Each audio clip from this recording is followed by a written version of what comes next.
চোখের তারা তুমি, চোখের তারা তুমি।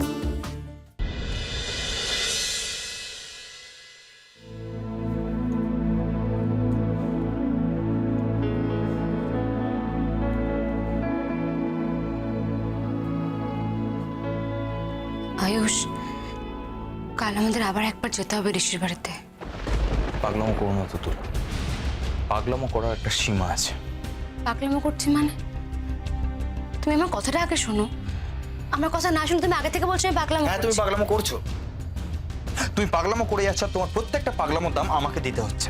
আমি আর তোমার পাগলামোর দাম দিতে পারবো না। আমার কথাটা আগে শোনো আয়ুষ, প্লিজ। আমার মনে পড়ে গেছে, সোনার পিছনে একটা জরুল ছিল। হ্যাঁ, আমি শুধু একবার দেখবো যে ওই বাচ্চাটার পিঠে কোনো জরুল আছে কিনা, তাহলে তো প্রমাণ হয়ে যাবে যে ওই আমাদের সোনা কিনা। না, তাহলেই প্রমাণ হবে না। তাহলেই প্রমাণ হবে না যে ও আমাদেরই সোনা। কারণ ওরকম জরুল অনেক বাচ্চারই পিঠে থাকতে পারে তুতুল। হ্যাঁ থাকতে পারে, কিন্তু তার মানে এই না যে যে বাচ্চাকে ঋষি নিয়েছে তার পিঠেই থাকবে, তার তো কোনো মানে হয় না। দেখো তুতুল, তর্ক করো না প্লিজ, তর্ক করো না।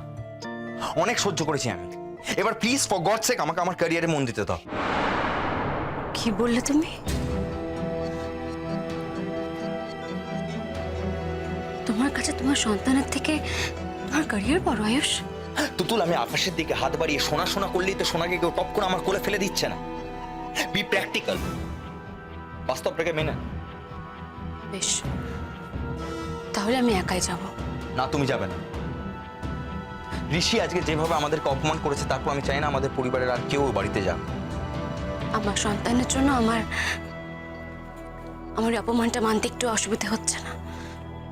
এটা অনেক তুচ্ছ, প্রয়োজনে আমি এর থেকে 1000 গুণ বেশি অপমান মানতে পারবো। তুতুল, তুমি মানতে পারলেও আমি মানতে পারবো না।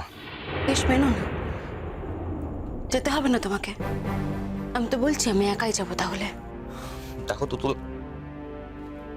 তুতুল দেখো, যে বাড়িতে আমার দিদির যাওয়া বারণ হয়ে গেছে, আমার দিদি ঢুকতে পারবে না। আমি চাই না আমাদের পরিবারের আর কেউ বাড়িতে ঢুকুক।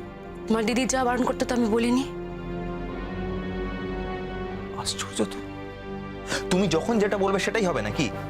এটা তুমি আয়ুষ, তোমার দিদি যে কারণে যেত আমি কি সেই কারণে যাচ্ছি? আমি আমার বাচ্চার জন্য যাচ্ছি। দেখো, তুমি বিভিন্নবার বারবার একবার এক এক রকমের কারণ দেখিও না। ঋষি আজকে পরিষ্কার বলে দিয়েছে যে ও বাচ্চাটাকে আমাদের দেবে না, আর আমাদের কাছেও এমন কোনো এভিডেন্স নেই যেটা থেকে আমরা প্রমাণ করতে পারি যে বাচ্চাটা আমাদের। জানি তো তোমার দিদি বাধা দেবে, ঋষি চাইলেও তোমার দিদি সেটা হতে দেবে না। দেখো, দিদি ভাইয়ের নামে বেকার দোষ দিও না। ঋষি কিন্তু বাচ্চাটাকে ভালোবাসে বলেই দিদি ভাই না করেছে। তোমার দিদির এত মাথা ঘামানোর দরকার কি আয়ুষ? দেখো, আর যে কোনো ব্যাপারে মাথা ঘামাক, আমার কোনো যায় আসে না, কিন্তু আমার বাচ্চার ব্যাপারে ও কোনো মাথা ঘামাতে পারে না।